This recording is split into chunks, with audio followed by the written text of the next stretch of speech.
ভাত ভরে দিয়েছে। মা ভাত ভরে দিলে আমাদের খাওয়াটা খুব সুন্দর লাগে, পেটটা ভরা ভরা থাকে। এটা একটু পেঁপে, আলু আর মাগুর মাছের মাথা দিয়েছে। মাগুর মাছ দিয়ে ঝোলই বানিয়েছি, জিরে ঝোল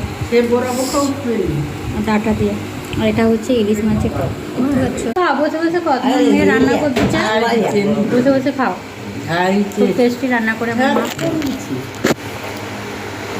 আমার বোনও এই তরকারি আর ভিডিওটা যদি দেখে, এই খাবারের ভিডিওটা, সে মিস করবে, বলবে আয় দিদি বাড়ির কাছে আছে, ইলিশ মাছের টক খাচ্ছে, মাগুর মাছের ঝোল খাচ্ছে, মিস করবে। আসো খাবে।